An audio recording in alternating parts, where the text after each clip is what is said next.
आप देख रहे हैं जी सलाम। मगरबी बंगाल की राजधानी कोलकाता की 46 मुअज़्ज़िज़ मुस्लिम हस्तियों ने, जो मुस्लिम हजरात हैं वहां के अलग अलग शोबे से जुड़े हुए, उन्होंने वजीर आला ममता बनर्जी को एक खत लिख करके गुजारिश की है कि मुस्लिम कौम के लोगों को किसी भी तरह के मुजरिमाना मामलों में सिर्फ इसलिए बख्शा न जाए कि वो मुसलमान हैं, बल्कि सख्त कार्रवाई उन पर हो। चिट्ठी में लिखा गया है कि ऐसा कदम उठाने से मुसलमानों में तुष्टीकरण यानी कि अपीजमेंट और बेजा तहफ़्फ़ुज़ यानी अतिरिक्त सुरक्षा आप जो उनको दे रहे हो, उनके जैसे हम पर इल्जामात लगते हैं, हमको हमारी कौम को कम से कम उससे छुटकारा मिल सके। मतलब दीदी आप हमको बख्श दो अपनी राजनीति से। दरअसल 10 और 17 जून को कोलकाता में 2 मामले पेश आए थे। एक मरीज के अहले खाना का डॉक्टरों पर हमला हुआ था और दूसरा एक मॉडल और साबिक मिस इंडिया रही उर्वशी सेनगुप्ता की गाड़ी पर हमला हुआ था। और ये जो डॉक्टरों पर हमला था ये तो फिर बहुत बड़ा मामला ले गया था। एक हफ्ते तक पूरे मुल्क के डॉक्टरों ने इसको लेकर के बहुत बड़ा विरोध प्रदर्शन किया था। बाद में ममता बनर्जी से बात के बाद ये हड़ताल वापस ली गई थी। तो खत में लिखा गया है कि दोनों ही मामलों में हमलावर हमारी कौम के यानी मुसलमान थे। हम इससे बहुत दुखी हैं, अफसुर्दा हैं, शर्मिंदा हैं। हमलावरों पर 2 मामलों में नहीं बल्कि हर मामले में सख्त से सख्त कार्रवाई की जाए और कोई भी मुसलमान क्रिमिनल सिर्फ इसलिए न बच पाए कि वो मुस्लिम है। क्योंकि समाज में ऐसी सोच बन रही है, ऐसी धारणा बन रही है, इससे समाज में ये पैगाम जाएगा कि किसी एक तबके के लोगों का बचाव और अपीजमेंट नहीं किया जा रहा है। ज्यादातर लोग ऐसा अब क्योंकि मानने लगे हैं, ये सोच पूरे समाज की बन गई है। ये मुस्लिम हजरात ने, जो मुअज़्ज़िज़ मुस्लिम हजरात हैं वेस्ट बंगाल में, खासतौर से कोलकाता में, पढ़े लिखे अलग अलग शोबों से जुड़े हुए, इसके अलावा उन्होंने ये भी कहा है कि आप एक ट्रेनिंग प्रोग्राम चलाइए, हुकूमत एक ट्रेनिंग प्रोग्राम चलाए जिसमें हमारे मुस्लिम नौजवानों को ये सिखाया जाए कि लैंगिक समानता कैसे की जाती है, उसमें भेदभाव किस तरह नहीं किया जाता है। मतलब जेंडर को लेकर के वो थोड़े संवेदनशील बने, हसास बने, इज्जत करना सीखे खवातीन की और खवातीन मर्दों की, इस तरह से। और इसके अलावा जो समाज के दूसरे कानून हैं उनको मानने के लिए भी उनकी बाकायदा ट्रेनिंग हो। हालांकि ये एकाएक नहीं होगा, लेकिन आप इसको फौरन लागू कीजिए ताकि ये जल्द से जल्द अमल में आए। ये हालात हैं। मतलब मुसलमान भी अब तुष्टीकरण की राजनीति से, अपीजमेंट की राजनीति से छुटकारा चाहते हैं, एक बेदार समाज चाहते हैं, अपने बच्चों के लिए बेहतर मुस्तकबिल चाहते हैं। और ममता बनर्जी जो मुसलमानों के नाम पर सियासत करती हैं, उनका ये मानना है, वो साफ तौर पर कैमरे के सामने, मीडिया के सामने कई बार कह चुकी हैं कि हमें जो वोट देता है हम तो उनके बीच जाएंगे और 50 बार जाएंगे। और ये सच्चाई है कि बड़े पैमाने पर तृणमूल कांग्रेस को मुसलमान वोट करते हैं। इसलिए ईद पर भी ममता बनर्जी जब उनके बीच गई तो कहा कि आपको डरने की जरूरत नहीं है, जो हमसे टकराएगा वो चूर चूर हो जाएगा, हम लड़ेंगे, आपके लिए लड़ेंगे। इस तरह की वो बातें लगातार करती रही हैं। लेकिन अब मुसलमान भी इससे तंग आ गए हैं क्योंकि वो मानते हैं कि सामाजिक एकता, यकजहती के लिए सबका साथ होना बहुत जरूरी है, सबका साथ में आगे बढ़ना बहुत जरूरी है। और हमारे कौम के जो नौजवान भटक रहे हैं, क्राइम की तरफ जा रहे हैं, गलतियों की तरफ जा रहे हैं, गलत बातों की तरफ जा रहे हैं, उस पर भी ध्यान देना होगा, उसे नजरअंदाज नहीं किया जा सकता। आइए इस पर हम बहस करते हैं। मेरे 5 सवाल रहेंगे जिसके इर्द गिर्द हमारी ये चर्चा घूमेगी। हमारा आज का पहला सवाल है कि क्या अपीजमेंट की सियासत से मुसलमान भी अब परेशान हो गए और कह रहे हैं कि दीदी हमें बख्श दो, बहुत हुई आपकी ये राजनीति। हमारा दूसरा सवाल है, ममता बनर्जी को मुस्लिम दानिश्वरों के खत के जो मायने अगर हम निकालें तो क्या क्या निकलते हैं, ये हम अपने मुअज़्ज़िज़ मेहमानों से इसमें बात करेंगे। तीसरा सवाल है, क्या मुजरिमाना मामलों में भी मजहब देखकर होती है सियासत? ये जो खत में बात की गई है, अगर ऐसा है तो ये तो बहुत ही खतरनाक है, इस पर भी बात होनी चाहिए। चौथा सवाल है, क्या मुल्क के मुसलमान अब वोट बैंक की सियासत से बाहर आना चाहते हैं? मुस्लिम राष्ट्रीय मंच के इंद्रेश कुमार ये बार बार कहते रहते हैं कि कहीं ना कहीं मुसलमानों को अब वोट बैंक की सियासत से बाहर आ जाना चाहिए, अपने आप को वोट बैंक बनने से बचना चाहिए। और इन इंतखाबात में ऐसा हुआ भी है काफी हद तक। पांचवा सवाल है कि क्या अब मुसलमानों में भी एक नई समाजी बेदारी की जरूरत है, जैसा कि इन मुअज़्ज़िज़ हजरात ने खुद मांग की है कि भैया आप हमारे लोगों को ट्रेनिंग दीजिए कि वो समाज में ढंग से रह सकें, हमारे लड़कों को सिखाइए कि औरतों की इज्जत कैसे की जाती है, ये सिखाइए कि कानून का पालन कैसे किया जाता है, ये सिखाइए कि सड़कों पर कैसे चला जाता है। ये तमाम चीजें अब आप हमको सिखाइए, ये खुद मांग की है। तो ये बहुत बड़ी बात है, इस पर बात होनी चाहिए और खुले दिल से खुलकर बात होनी चाहिए। ये कोई ऐसी बात नहीं है, ये कोई शर्मिंदगी की बात नहीं है, ये कोई छुपाने और ढाकने वाली बात नहीं है, और ना ही बहुत बड़ी किसी सियासी जमात पर इल्जाम की बात है। इसको हमको खुले तौर पर डिस्कस करना चाहिए। चलिए इस पर हम बात करेंगे। मेरा पैनल आज बहुत अच्छा है, सब बहुत अच्छे लोगों को मैंने अपने साथ जोड़ा है। मैं आइए उनका तारुफ आपसे करवाना चाहूँगा। मैंने अपने साथ जोड़ा है सैयद यासिर जिलानी साहब को, जो कि मुस्लिम राष्ट्रीय मंच के प्रवक्ता हैं, भारतीय जनता पार्टी के नौजवान लीडर हैं, अपनी पार्टी और अपने मंच का मौक़िफ़ बहुत अच्छी तरह से रखते हैं, बहुत सुलझे हुए इंसान हैं, मीडिया पर हमेशा छाए रहते हैं। और वो जो बात आज उन मुस्लिम दानिश्वरों ने कही है, 25 बार हमारे मंच से यासिर जिलानी साहब खुल करके बोल चुके हैं। और कुछ कम मुसलमानों में से देश के वो एक शख्स हैं जो ये बार बार कहते हैं कि मुसलमानों को भी ढंग की ट्रेनिंग दो कि वो सही जिंदगी समाज में इस देश के कानून के हिसाब से, इस देश के समाज के हिसाब से जी सकें। इसके लिए बड़ा दिल चाहिए। उसके बाद मेरे साथ हैं फिरोज बख्त अहमद साहब, चांसलर हैं मौलाना आज़ाद नेशनल उर्दू यूनिवर्सिटी के, यानी मानू के, और अक्सर आप भी मेरे प्रोग्राम का हिस्सा बन रहे हैं। बहुत खुशी की बात है सर कि आज आप हमारे साथ हैं। आपसे बहुत सारी बातें इस सिलसिले में समझने को मिलेंगी। मेरे साथ तौसीफ अहमद साहब भी जुड़ गए हैं, कोलकाता से, एडवोकेट हैं और सियासी तज्जियाकार के तौर पर आज इस प्रोग्राम में वो शामिल हैं। तौसीफ भाई, आपका भी खैर मकदम है, स्वागत है। हमने अपने साथ अभिजीत द्विवेदी को जोड़ा है, नौजवान सियासी तज्जियाकार हैं, आंकड़ों पर बात करते हैं और बहुत पढ़ लिख करके आते हैं, इसलिए मुझे बहुत पसंद है और मैं चाहता हूं कि वो हमेशा मेरे प्रोग्राम का हिस्सा बने। अभिजीत, स्वागत है आपका। प्रोफेसर विशाल मिश्रा, एजुकेशनिस्ट हैं, बहुत सधा हुआ बोलते हैं, कई कॉलेजेस में आप पढ़ाते रहे हैं, आज भी पढ़ा रहे हैं, और सिविल सर्विसेज के लिए भी आप फेस कर चुके हैं और उसमें भी कामयाब रहे हैं, और लगातार बेहतर लोगों को, एक बेहतर समाज बनाने के लिए लोगों के बीच में, युवाओं के बीच में काम कर रहे हैं। सर, स्वागत है आपका। चलिए आगाज करते हैं। बहुत अच्छा पैनल है और इससे बहुत अच्छी बात नहीं, इसलिए इस चर्चा को जरा दिमाग खोल कर सुनिएगा। मैं खास तौर से अक़लियतों, बिलखुसूस मुसलमानों से गुजारिश करूंगा कि इसको ऐसा मत समझिएगा कि हम कोई सियासी बात कर रहे हैं, इसको जरा दिल खोल कर सुनिए, क्योंकि हमारे समाज का मामला और हमारे समाज के लोगों ने ही बाकायदा खत में लिख करके एक बहुत बड़ी अच्छी पहल की है। आइए इस पर बात करते हैं।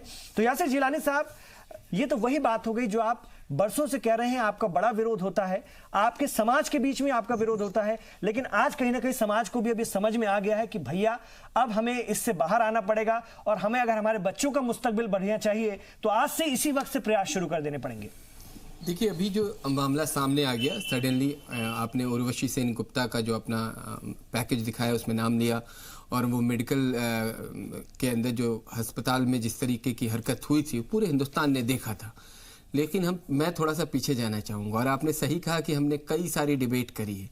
देखिए, बंगाल को थोड़ा सा समझने की ज़रूरत है। बशीरहाट, मालदा, वर्धमान, वहाँ की जो और भी सुदूर इलाके हैं, जो कलकत्ता से थोड़े दूर के जो ग्रामीण क्षेत्र हैं, जहाँ पे मुस्लिम आबादी का दबदबा बहुत ज़्यादा है, वहाँ पे मुसलमान से परेशान है। जो सच्चाई है उसको हम लोगों ने कई बार कोशिश करी, सामने लाके आपके सामने रखा।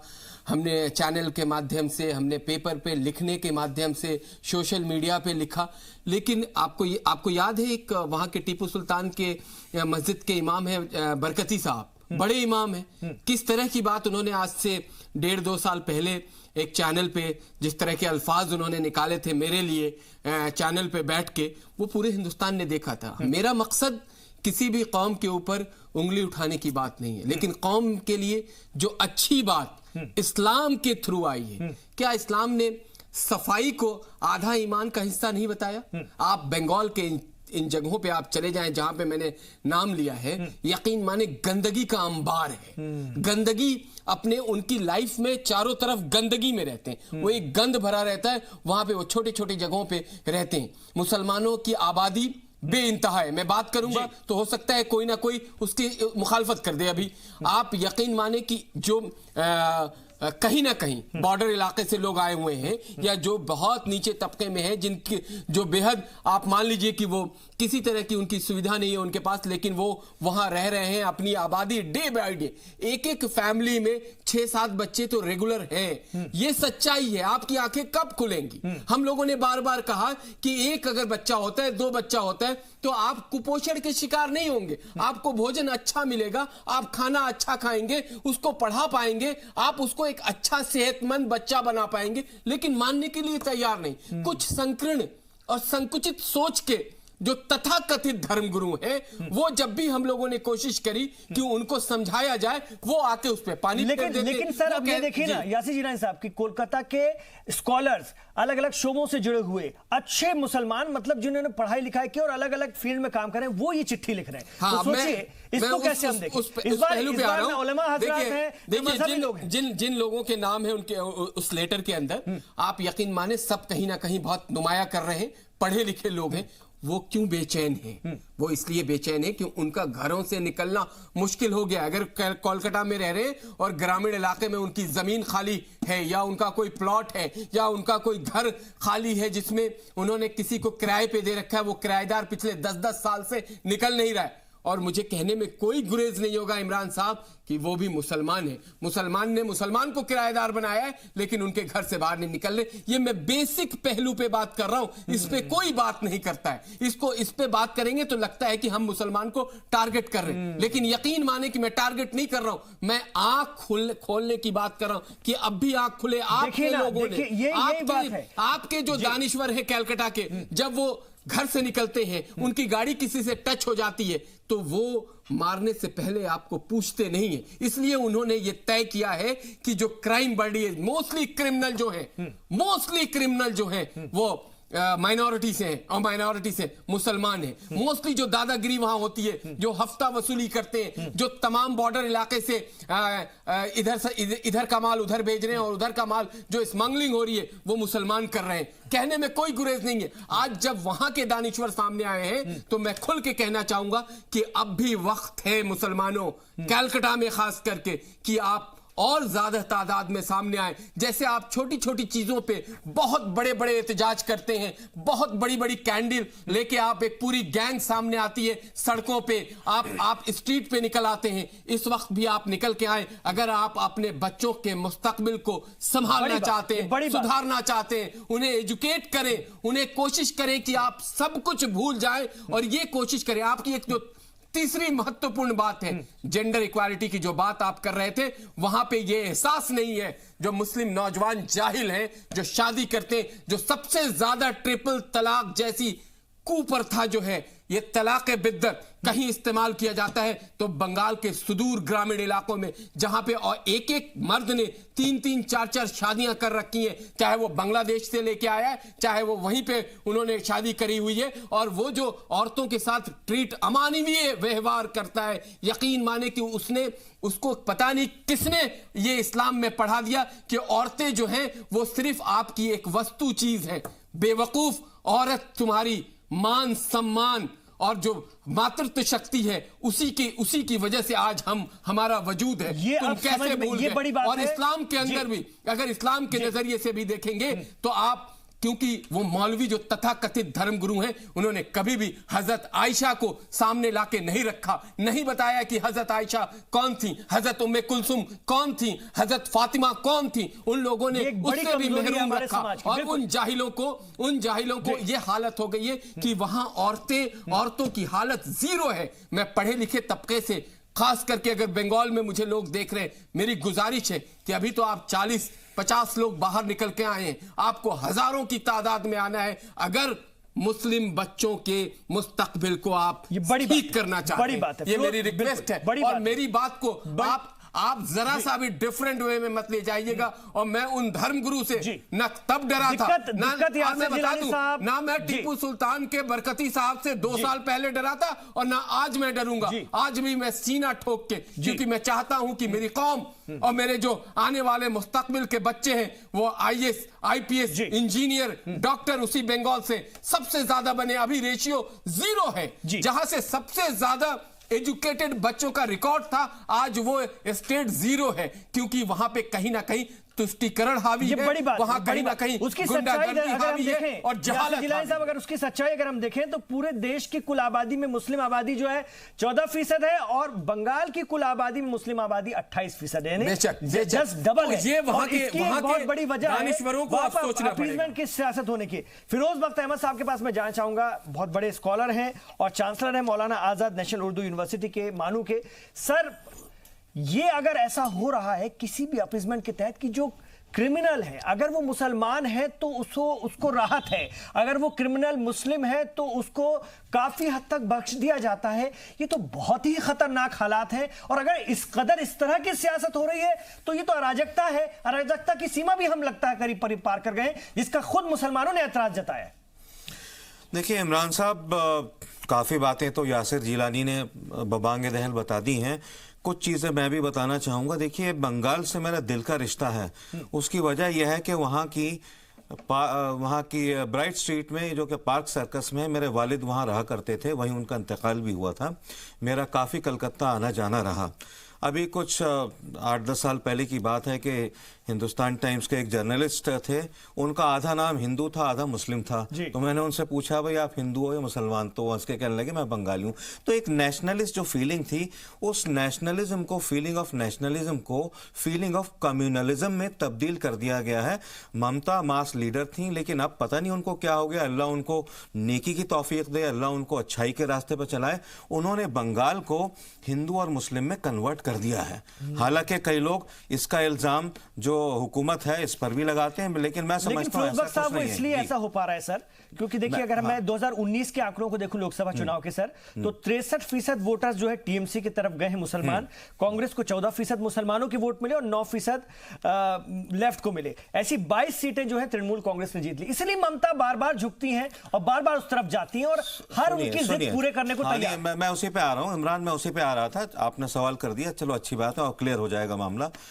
क्या है कि बंगाल में कभी भी कम्युनल लाइंस पर वोटिंग नहीं हुई, लेकिन जब से ममता गई, आप देखिए 30 साल किसी ने राज किया वहां पर, 30 साल से बाद में भी लोग आए, लेकिन वहां कम्युनलिज्म कभी नहीं देखा गया। ठीक है, लेफ्ट की वहां हुकूमत आई, सब कुछ हुआ, लेकिन जिस तरह से ममता गई और उन्होंने दाना डाला एक कम्युनिटी के, खास कम्युनिटी के आगे, मैं समझता हूं जिस तरह से उन्होंने उस कम्युनिटी को वोट बैंक बनाने की कोशिश की, उसको डराने धमकाने की कोशिश की। वहां संघ से उनको डराया गया, वहां उनको भाजपा से डराया गया, वहां उनको बीजेपी के लीडर्स से डराया गया। मेरे ख्याल से ये बहुत गलत काम उन्होंने कर दिया। और जो वहां का मुसलमान है, मुस्लिम वोटर है, इस बात को समझ गया। ये जो खत की आप बात कर रहे हैं इमरान, इस खत से साफ जाहिर हो गया कि मुसलमान ने ममता दीदी की ये कम्युनलिस्ट और ये वोट बैंक पॉलिटिक्स जो थी, इसको खारिज कर दिया है, इसको नकार दिया है। अब मुसलमान समझ रहे हैं कि ममता सिर्फ अपनी सीट के लिए जो है इस किस्म की जो है ये खारिजुल वक्त जो उनकी पॉलिटिक्स है, ये उसमें फंसाना उनको चाहती हैं। मुसलमान ये चाहता है कि हुकूमत कोई भी करे। आज का मुसलमान, चाहे वो वेस्ट बंगाल हो या महाराष्ट्र हो या कोई भी जगह हो, वो समझ चुका है कि पॉलिटिक्स में कोई भी अछूत नहीं होता। जो अच्छा हो, चाहे वो भाजपा से हो, सपा से हो, बसपा से हो, कांग्रेस से, कहां से भी हो, उसको वोट देना है। तो इस बात को मुसलमान क्लियरली समझ गया है और ये भी समझ गया है कि 1947 के बाद से किस तरह से उसका इस्तेसाल किया गया है। उसे जनसंघ से डराया गया, उसे भाजपा से डराया गया। यही वजह है, इसी वजह से ममता जैसे लीडर जो है मुस्लिम तबके के अंदर एक्सपोज हो चुके हैं। अब जो लोग हिंदू मुस्लिम की पॉलिटिक्स खेलेगा, वो हिंदुस्तान की पॉलिटिक्स में फेल होगा। अभी हमने देख लिया है, कांग्रेस ने 55-60 साल मुसलमानों की, हिंदुओं की पॉलिटिक्स करी, ब्राह्मणों की, और उन्होंने छोटे कास्ट की पॉलिटिक्स करी। They are out of scene. अब कांग्रेस में कुछ नहीं रह गया। लोग समझ गए कि ममता जैसे लीडर, कांग्रेस जैसी पार्टियां जो है साइडलाइन हो चुकी हैं। पुरानी सियासत चल रही। मतलब तौफीक अहमद मेरे साथ जुड़ गए हैं, तौसीफ अहमद हैं हमारे साथ कोलकाता से। तौसीफ साहब, ये एक बहुत ही खतरनाक हालत है अगर हम जिस पर हम बात कर रहे हैं। आप भी काफी देर से सुन रहे होंगे, आप वेस्ट बंगाल से ही हैं, और जब ममता बनर्जी इस तरह की अपीजमेंट की राजनीति करती हैं तो फिर वहां पर बीजेपी को मौका मिलता है। और कहीं ना कहीं 2019 के लिए जो भगवा लहर पैदा हुई वहां पर, जहां बीजेपी ने एंट्री मारी और बड़ी कामयाबी के साथ मारी, वो भी इसका कहीं ना कहीं नतीजा है। आपको अगर क्या लगता है कि एक समाज को अगर आप पोलराइज करने की कोशिश करेंगे तो क्या दूसरा समाज पोलराइज नहीं होगा? उसकी तो प्रतिक्रिया होगी आपकी गलती की वजह से, लेकिन समाज में जो विभाजन हो रहा है उसको आप कैसे देखते हैं? ठीक है, आप वोटों के लिए सब कर लीजिए, लेकिन समाज जब बंटता है तो वो बहुत मुश्किल से वो खाई फिर पटती है। नहीं जी हाँ, प्रोफेसर साहब की बातों से मैं इत्तेफाक करता हूँ, कुछ बातों से उनकी। देखिए कुछ फैसला तो मरकजी आपके राज्य के हुकूमत का रहा है जिसका उनको खामियाजा भुगतना पड़ रहा है। और देखिए आप इस बात पे जरूर फोकस डालिए कि जो 46 मुस्लिम लोगों ने जो लेटर लिखा है, जो चिट्ठी लिखा है, उसमें उन्होंने इस बात का जिक्र किया है कि एक परसेप्शन बन चुका है। तो वो जरूरी नहीं कि सच्चाई ये है कि मुसलमानों को फेवर किया जाता है, लेकिन बिल्कुल एक परसेप्शन बन चुका है जिसको एक्सपोज करना जरूरी था कि हाँ, आप जो है ओपनली, आपको एक ऐसा, मेरा अप्रोच सॉफ्ट है मुसलमानों की तरफ, आप चीफ मिनिस्टर के हिसाब से आप ऐसा अप्रोच ना रखिए, आप दिखाइए कि आप इक्वल हैं सारे लोगों के तरफ, क्योंकि ये परसेप्शन को तोड़ना बहुत जरूरी था। मैं दूसरी बात इसमें ये कहना बिल्कुल जरूरी है मेरे लिए कि देखिए, इलेक्शन खत्म होने के बाद से अब तक लगभग 1 महीना हो गया है, और 1 महीने से भाटपाड़ा नयहाटी इलाका जो है, कलकत्ता से बिल्कुल लगा हुआ ये इलाका है, जहां पे बीजेपी एमपी अर्जुन सिंह ने जीता है, उस इलाके में बमबारी हो रही है, लूटमार हो रहा है, घर जला दिया जा रहा है, मुसलमान बेचारे परेशान हाल है। तो देखिए, मुसलमानों को यूज किया जा रहा है। अगर ये लोग, ये जो 46 लोग, अगर इनको हमदर्दी है और ये सच में समाज की बात को पूरी तरीके से रखना चाहिए, मेरे ख्याल से इन्होंने आधी बात रखी है। इनको उस बारे में भी बात उठाना चाहिए था कि ये जो नयहाटी भाटपाड़ा में जो हो रहा है, इसको भी चीफ मिनिस्टर साहब को, चीफ मिनिस्टर साहिबा को इसके तरफ भी तवज्जो देना चाहिए, और वो वहां पे जो हो रहे हैं हादसा, उनके खिलाफ कदम उठाने चाहिए। अरे भाई, चीफ मिनिस्टर साहिबा तो खुद कहती है ईद के प्रोग्राम में जाकर के कि आपको डरने की जरूरत नहीं है, और जो हमसे टकराएगा वो चूर चूर हो जाएगा, हम ये कर देंगे, हम वो कर देंगे। तो फिर अगर मुसलमानों को इस बात की इतनी फिक्र होती तो उसका तो सवाल ही नहीं है, वो तो खुद उनके साथ हैं। लेकिन यहां तो ये आप उसको गलत ढंग से पेश करने की कोशिश कर रहे हैं। मुझे जैसा लग रहा है तौसीफ साहब, मुसलमानों ये फिक्र जताइए कि हमारी आगे वाली नस्लें खराब हो जाएंगी। उसमें यह भी तो लिखा हुआ है कि हमें ट्रेनिंग दीजिए हमारे बच्चों को कि वो समाज में ढंग से रह सके, ये भी तो चिंता उन्होंने जताई है। और जो आप परसेप्शन की बात कर रहे हैं, तो परसेप्शन बना कौन रहा है? बाकायदा सियासत वहां की बना रही है, चीफ मिनिस्टर खुलकर बनाती हैं। जय श्री राम के जब नारे लगते हैं तो चीफ मिनिस्टर उतर के धमकाती हैं, पुलिस उनके लोगों को पकड़ के ले जाती है, और एक वर्ग को वो बार बार कहती है कि तुम मत डरो, हम तुम्हारे साथ हैं। तो परसेप्शन कौन बना रहा है? जी हाँ, ये जो कुछ देखिए, कुछ रिएक्शन जो रहा है चीफ मिनिस्टर का, उसके बारे में तो लोगों ने कहा है, लोग समझते भी है और कहते भी है कि भाई ये रिएक्शन जो है सही नहीं था, आप इसको दूसरे तरीके से हैंडल कर सकती थी। जैसा कि अभी प्रोफेसर साहब खुद कह रहे थे कि बंगाल का जो हवा रहा है वो हमेशा ऐसा रहा है कि पूछा जाता कि तुम हिंदू हो या मुसलमान हो, तो वो कहते थे कि हम बंगाली हैं। तो देखिए, आज के अगर सिनारियो को आप देखिए, जो यंग, क्यों बदल गया? ये बदल गया, ये माहौल कैसे बदल गया? ये माहौल आज हिंदू मुसलमान क्यों हो गया? देखिए, सबसे बड़ा रीजन उसका ये है कि एजुकेशन नहीं है, आप गवर्नमेंट सेक्टर में जॉब नहीं है, तो एक इंक्लूसिवनेस, गवर्नमेंट का तो पूरा दोष है, चाहे वो सेंट्रल गवर्नमेंट हो, चाहे वो स्टेट गवर्नमेंट हो, कि आप अगर मौका नहीं देंगे मुसलमान बच्चों को कि आप पढ़ाई करो, और पढ़ाई करने के बाद आप उनको जॉब नहीं दोगे, आप उनको मेन स्ट्रीम में नहीं लाओगे, तो वो तो बेचारे अपना कुछ ना कुछ तो वो करेंगे। अभी आप देखिए, आप पूरा डेटा निकालिए कि मैक्सिमम मुस्लिम बच्चे क्या कर रहे हैं। आज अगर देखिए कि आईएएस आईपीएस में नहीं है लोग, आप आज सेंट्रल गवर्नमेंट में नौकरी में नहीं है, या बड़े या प्राइवेट सेक्टर में भी नहीं, आपको जानकारी नहीं है। कश्मीर जैसे जहां पे हालात बहुत अच्छे नहीं है, वहां से आईएएस आ रहे हैं, वहां से लगातार पिछले 4-5 साल का मुझे लगता है आंकड़ा आपने देखा नहीं है, वहां से आईएएस क्वालिफाई कर रहे हैं। दूसरे जो रियासत है वहां से मुस्लिम आईएएस आ रहे हैं, इंजीनियर, डॉक्टर आ रहे हैं। आखिर बंगाल में ऐसा क्या हो गया पिछले 10 सालों में कि बंगाल से जो तादाद है खास करके मुसलमानों का, वो जीरो हो गया? क्या बंगाल के मुसलमान सिर्फ तुष्टीकरण का हिस्सा बन के रह गए, या बंगाल के मुसलमान सिर्फ ममता दीदी के वोट बैंक बन के रह गए? ये आप लोगों को या तो समझ में नहीं आ रही है, या समझते हुए आप समझना नहीं चाहते। नहीं, देखिए, यहाँ के जो लीडरान रहे हैं, मुसलमानों के लीडरान जो रहे हैं, तो उसमें कहीं ना कहीं कमी रही है कि वो अपने कौम के बच्चों को, क्योंकि अगर आप कौम को रिप्रेजेंट कर रहे हैं, अगर आप कौम के लोग आपको वोट दे रहे हैं,